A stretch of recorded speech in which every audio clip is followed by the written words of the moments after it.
The suitcase had been packed for days. It sat in the corner of the hallway, zipped up tight, as if holding its breath just like I had been. But then she said it. "This trip is just for real family, Dad. Not you."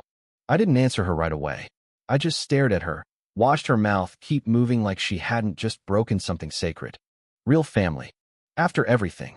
She walked out of my house that morning, arms full of sunscreen, new flip-flops, and the beach towels I'd given her last Christmas.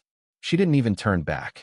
I sat down in my recliner, the one she used to curl up on as a child, her curls damp from the bath, her small hand wrapped around my thumb. I remembered the first time she called me Dad. It wasn't long after I married her mother. She was 5. Her real father had vanished, no support, no calls, not even a postcard. I raised her. I put her through college. I walked her down the aisle because her biological dad never even tried. And now, at 69, I was no longer real family. My throat burned, but I didn't cry. Not yet. Not until I looked at the picture on the mantel. It was from last year's Thanksgiving. I was smiling, surrounded by my daughter, her husband, and my grandkids. I remembered the way Emma had hugged me after dinner, whispering, "You're the only grandpa I know." I could almost hear her voice. But it didn't matter anymore. I wasn't invited. I sat there a long time, until the shadows in the living room stretched like cracks in the wall. The quiet settled on my shoulders like a heavy blanket. And then I stood up, walked over to the phone on the kitchen wall, and dialed a number I hadn't called in 12 years. It rang twice. Then, "Well, I'll be damned. Didn't think I'd hear from you again, Walter." His voice was the same, gravelly, amused, a little sad. "Charlie," I said, "I think I need to get out of here." A pause. "She finally did it, huh?" "Yeah. You're not going to sit there and rot in that chair, are you?" "No," I said. "I was hoping we could take that trip you talked about." There was a beat of silence. Then, "Get your boots. We leave in the morning." I hadn't seen Charlie since Helen's funeral. We were best friends in the Navy, stationed together in San Diego, then Okinawa. He was my best man. But after Helen died, I cut everyone off, including him. Charlie pulled up in an old red pickup that looked like it had barely survived the 80s. The passenger door squeaked so loudly the neighborhood dogs barked. He grinned when I came out with my bag, still packed like a Marine, tight and square. I chuckled despite myself. "You still drive like a lunatic?" "Only on Tuesdays." We hit the road before the sun burned off the morning fog. The highway stretched out ahead of us like a second chance. I didn't ask where we were going. I didn't need to. Charlie had that old cassette player rigged up to the speakers, and he popped in a tape labeled Reckless Therapy. The first song was Springsteen's Glory Days. We laughed like kids. By the time we hit the Colorado state line, I could finally breathe again. We stopped at places we used to talk about, but never visited. The Grand Canyon, Zion, the Arches. We slept under the stars and woke up sore and smiling. One night, by a campfire outside an old ranger station, I finally told Charlie what she said word for word. He didn't flinch. He didn't curse. He just looked into the flames and said, "Sometimes, blood don't mean family."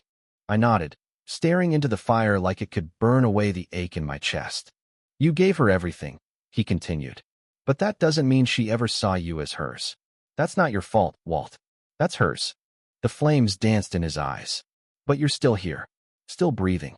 That means it ain't too late to belong somewhere else." He was right. Maybe I had spent so long clinging to what I thought I had, I forgot to look around and see what was still out there. In a small town in Montana, we met Mary. She ran a diner and served chicken pot pie that reminded me of Helen's.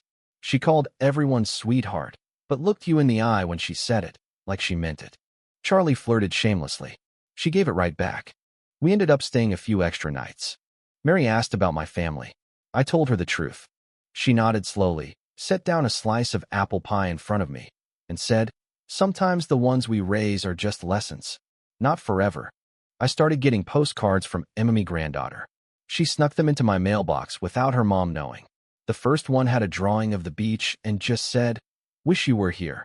The second came with a picture of her and her little brother, holding up a sign, "We love you, Grandpa." I cried that night, not just because I missed them, but because love finds a way, even when blood doesn't. I've still got the same phone in my kitchen. I look at it sometimes and remember the day I made that call, the one that changed everything. And now, Now I take road trips with Charlie every summer. I send postcards to Emma every week. I rebuilt the shed behind my house. I adopted an old beagle named Max from the shelter. I laugh more than I used to. And on Father's Day, a card came in the mail from Emma. It said, "You'll always be my real family." I kept that one on the mantle, right next to the old Thanksgiving photo. But I don't stare at the photo anymore, wishing for something back. I've got new memories now. Real ones. Charlie had a map sprawled across the hood of the truck, his finger tracing old highways and forgotten roads like a man mapping out his soul. "You ever think," he asked, chewing a toothpick, "that maybe we're meant to get lost sometimes?" I looked out over the valley below, the sky bleeding into gold and purple. Maybe getting lost is the only way to figure out where the hell we are. He chuckled. "You always were the poetic one. I just drive." We kept moving. Every town had a new face. Some greeted us like old friends.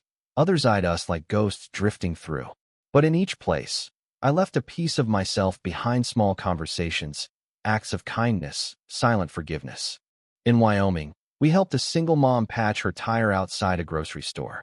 Her daughter offered us juice boxes from the back seat. In Idaho, we slept behind an abandoned barn and woke up to a horse nudging our tent. In Oregon, we ran into a group of retired bikers who invited us to join their bonfire. They called themselves the Silver Wolves. One of them was battling cancer. He said riding helped him forget the clock ticking inside his chest. I listened as he told his story, the way he laughed in defiance of death. That night, I wrote a letter to Emma. I told her about the stars over Oregon. I told her I missed her laugh and the way she used to braid my thinning hair like I was one of her dolls. I never mailed it. Some things are just for keeping. Around mid-June, we circled back toward the coast. Charlie said he had a surprise for me. We stopped at a small cabin by a lake outside Eureka, California. He handed me a key. "What's this?" I asked. "Place used to belong to my uncle," he said. "He passed last year. Left it to me, but I don't need it. Figured you might." I stared at the cabin, wooden, weather-worn, the porch steps sagging with age. But it looked peaceful. "I can't take that." Charlie shrugged. "You can.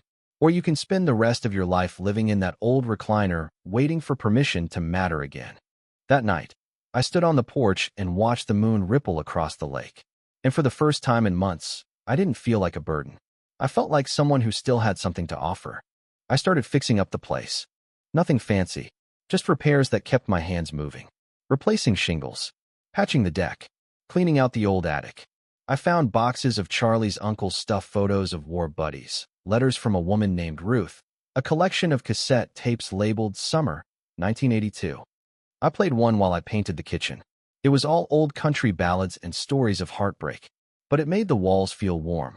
I sent Emma a postcard from the cabin. "This place smells like pine and old songs. I think you'd like it." She wrote back, "When I'm big enough, I'm gonna visit you. I don't care what Mom says." I folded the postcard into my wallet, right behind a picture of her from when she was 3, holding a popsicle and grinning like she'd just invented joy. In late July, Charlie left for a reunion in Arizona. Said he'd be back in a few weeks. He hugged me tight before he left and said, "Don't go getting all lonely on me." I laughed. Too late. But I wasn't lonely. Not really. The cabin had grown on me. It felt like a second chance. Still, I kept thinking about that day. The look on my daughter's face when she said I wasn't real family. The coldness. The ease. I wondered if she regretted it. Or if she even remembered. Then, on a Tuesday morning, the phone rang. It startled me. Hardline phones had a way of sounding like ghosts calling. I picked it up. "Hello." A pause. Then Dad. My heart stumbled. Her voice was smaller than I remembered. "Tired. Worn out." "I didn't think you'd answer," she said. "I almost didn't," I admitted. She sniffed. "I'm sorry. I was angry. I shouldn't have said what I said." Silence. I didn't think you'd want to come. You always seem so far away lately." I closed my eyes. "You told me I wasn't real family," I said. "I know," she whispered. "I said it to hurt you. Because I was hurting. I'm sorry. I wanted to hold on to the anger. To keep it like a shield between us." But her voice cracked.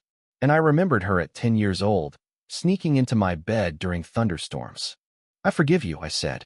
"But I'm not coming back just because you're sorry. I didn't expect you to." Then she said, "Emma's been asking for you every day."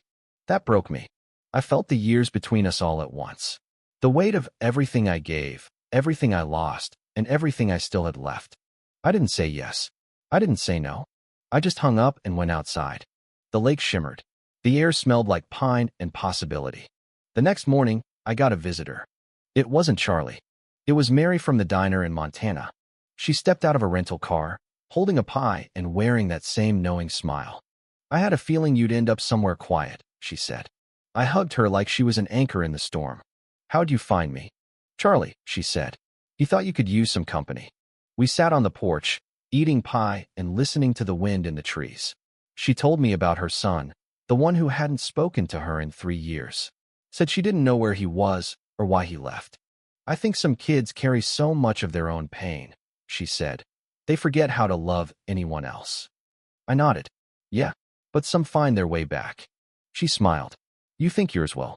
I don't know, I said, but I know Emma will. That night, I wrote her another letter. This one I did send. 2 weeks later, Charlie returned, sunburned and full of stories. He brought me a belt made of rattlesnake skin and a mug that said "Old Guys Rule." We sat on the dock, drinking cold beer, watching fish dance in the water. You look lighter, he said. Maybe I am. He looked at me sideways. Think you'll go back? I shook my head. I don't need to go back. If they want me, they can come here. He raised his beer. To second chances. We clinked bottles. In early August, a letter arrived in the mail. No return address. But the handwriting was unmistakable Emma's. Inside was a drawing of the cabin. Trees. Lake. A man with a gray beard sitting on the porch, holding a fishing pole. The caption read, Grandpa's house. Taped to the back was a message, written in purple crayon. Mom says maybe we can come visit soon. I really want to. I miss you. You're my favorite person. Tears welled in my eyes. Not because I was sad, but because, for the first time in a long time, I felt chosen. Chosen not out of obligation, but love. By the end of summer, I had planted a garden behind the cabin. Tomatoes, zucchini, some sunflowers, just for show. I was learning to cook again. Mary sent me recipes. Charlie taught me how to catch trout, without cursing, every 2 minutes. I started sleeping better. I smiled without effort. And every now and then, I'd walk past the mirror and barely recognize the man staring back. Not because he looked younger, but because he looked alive. A week later, they came. I heard the crunch of tires on the gravel driveway and looked out the window. My knees buckled before I even got to the porch. It was her car, my daughter's. She stepped out first, looking uncertain. Older, thinner than I remembered. She shielded her eyes from the sun like she wasn't ready to see me yet. But Emma didn't wait. She jumped out of the back seat, her small arms flailing, a pink backpack bouncing behind her. Grandpa. She crashed into me before I could say a word, her face buried in my shirt, arms locked tight around my waist. I held her. God, I held her like the world depended on it. My daughter stood back, watching. Her husband walked up beside her, carrying a cooler and a folded beach chair. Hey, Dad, she said softly. I nodded. Didn't smile. Just nodded. Can we stay for a while? She asked. That answer came easier than I thought. Yeah, I said. You can stay. That night, we had dinner on the porch, spaghetti with canned sauce and garlic bread that burned a little. Emma sat beside me, chattering about school and swimming lessons and her favorite book, Charlotte's Web. My daughter watched quietly. She didn't say much. Neither did I. Later, when Emma had gone to bed in the spare room, she came out with 2 mugs of tea. Thanks, I said, taking mine. She stared out over the lake. I didn't come just for Emma, she said. I waited. I came because I'm tired of pretending things didn't happen, of acting like you weren't there for every important part of my life.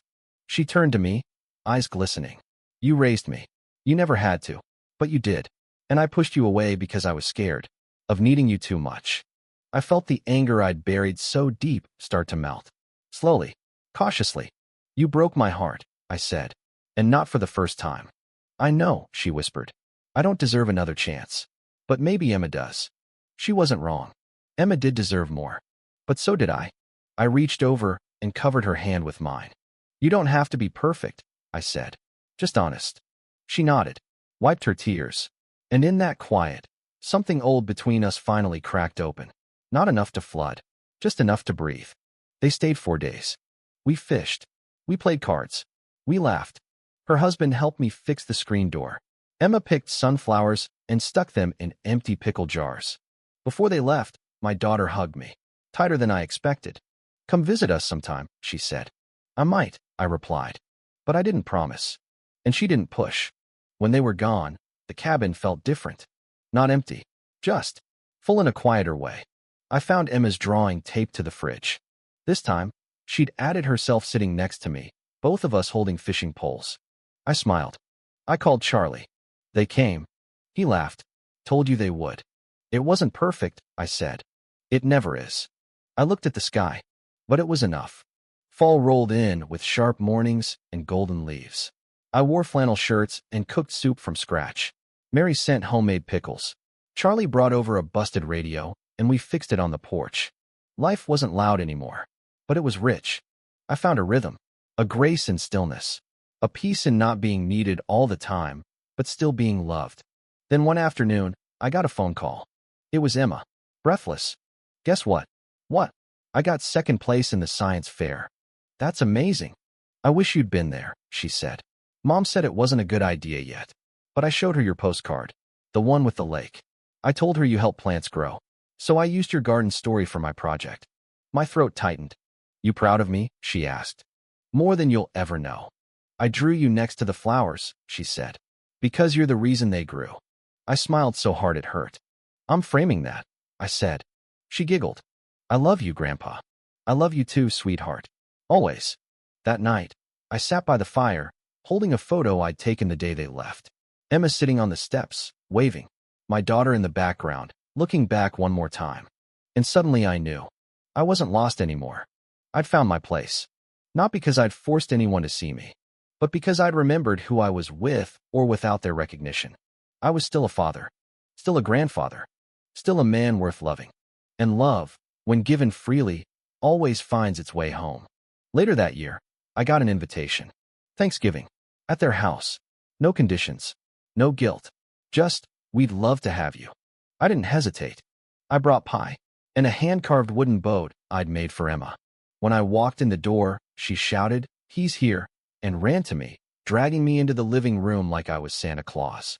My daughter smiled nervous, hopeful. We didn't speak of the past. Not right away. But when she handed me a plate full of turkey and stuffing, she leaned in and whispered, "I'm glad you came." "I'm glad you asked," I said. We sat together, not as strangers, not as fractured parts, but as family. Real family. The kind that shows up, that holds tight, that doesn't vanish just because it's easier. I wasn't just invited back into their lives. I chose to walk back in. And that choice, that act of courage and forgiveness, changed everything. After Thanksgiving, I stayed one more night in their guest room. Emma insisted on it. She made me a little sign for the door with stickers and glitter glue. "Grandpa's room, no moms allowed." I laughed so hard I nearly cried. Lying on that small twin bed, staring at the ceiling in the quiet of the house I hadn't stepped foot in for nearly 2 years, I realized something odd. I didn't feel like a guest. I felt home. Not in the sense of ownership or permanence or territory, but in the sense of belonging. And it was then that I understood something important, something that had taken me decades to fully accept. Belonging isn't about blood or obligation or who shares your last name. It's about who looks for you when you're gone, who notices when you're not there, who pulls out a chair and says, "This space is yours." The next morning, I helped Emma with her cereal while my daughter made coffee. We moved around each other in the kitchen like we used to. Quiet, familiar, a rhythm being relearned. After breakfast, she walked me out to the car. The frost still clung to the windshield, and the air had that early winter sharpness to it. She rubbed her arms and didn't look me in the eye. "I know this doesn't fix everything," she said. "It doesn't have to," I replied. I was so angry. At life. At Mom. At everything. And somehow I put it all on you. "I know." She blinked. "How can you forgive me so easily?" I smiled, brushing snow from the hood. "Because I've been you before. Angry. Lost. I just didn't have anyone left to blame when I got there." She finally met my gaze. "I'm trying." "I see that," I said. "That's more than enough." She hugged me again, tighter this time. Less apology. More love. "You'll come for Christmas?" she asked. "If you mean it." "I do." "Then I will." She stepped back, arms still crossed, but a small smile on her lips. We'll save your chair. That drive home, I didn't play music. I didn't need the noise. I had peace. And peace, I've learned, is a quiet room inside your chest where grief and love can sit down together and finally shake hands. When I got back to the cabin, snow had dusted the roof like powdered sugar. Charlie showed up that afternoon with a loaf of banana bread and a story about some woman in town who claimed to be descended from Wyatt Earp. She wants to take me line dancing, he said, dropping into the porch chair. You ever line danced, Walt? I've tripped in public. Does that count? We both laughed, the way old men laugh when they know laughter is one of the few things that still keeps them young. I told him about Thanksgiving, about the sign on the door, about Emma's hand in mine, about the silence with my daughter that wasn't cold anymore, just tender. You did it, he said. I didn't do anything. You let it happen. That's harder than anything. I looked out over the frozen lake, the trees stripped down to their bones. Feels like life's opening back up.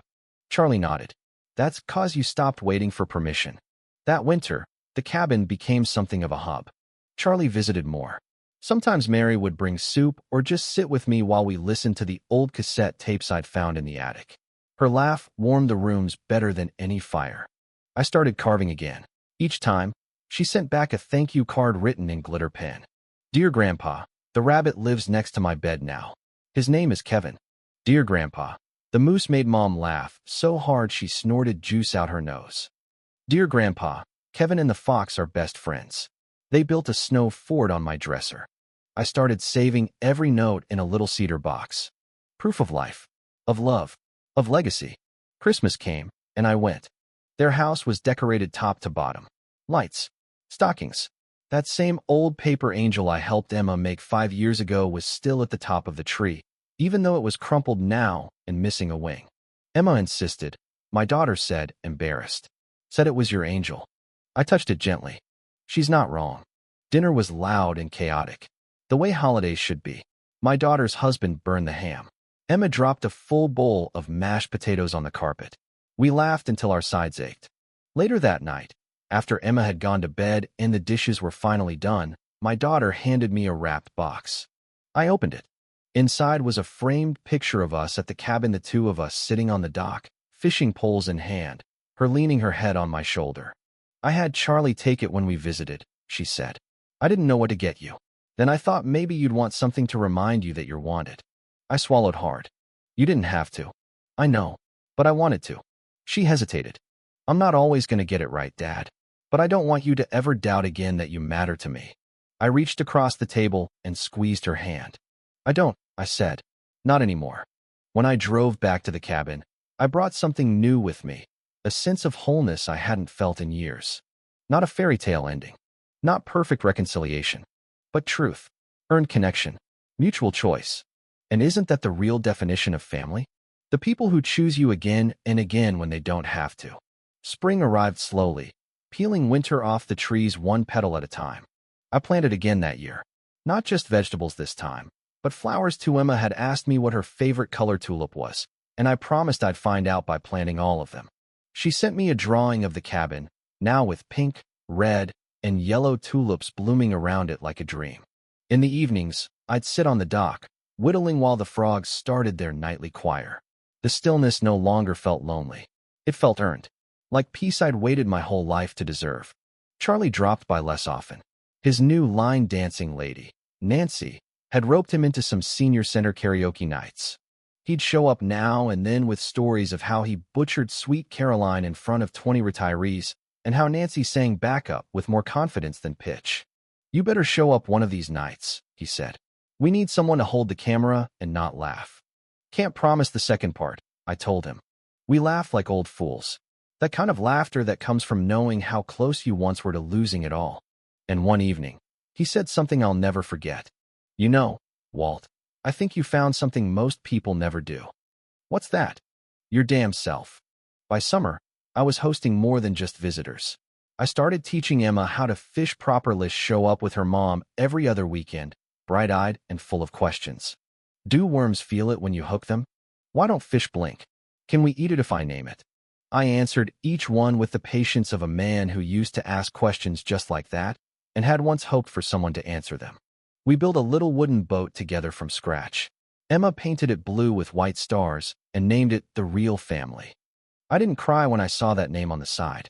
Not immediately, but I did later when I was alone. Because I finally understood something. That title, the one my daughter had used to push me out, it had come full circle. And this time, it was mine. Late that summer, I received a call from the local community center. Mary had given them my number. "We're starting a workshop series for older folks," the woman on the phone said. "Carving, gardening, storytelling, that sort of thing. Mary says you're a natural teacher. Would you consider volunteering?" My instinct was to decline. Quiet had become my safety net. But then I remembered Emma's voice. "You help plants grow, Grandpa. Maybe I could help people grow, too." So I said yes. Twice a week, I showed up to the center with a box of carving tools and a head full of stories. Men and women in their 70s and 80s came with stiff fingers and softer hearts than they let on. We carved owls, bears, and honestly a surprisingly accurate Elvis. But more than that, we talked. About grief. About love.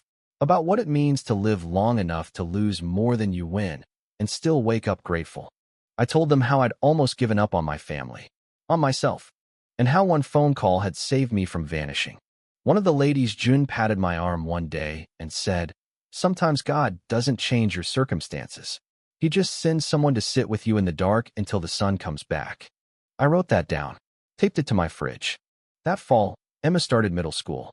She sent me a typed essay titled "The Person I Admire Most." It was about me. She wrote about the lake, the carving tools, the fishing stories.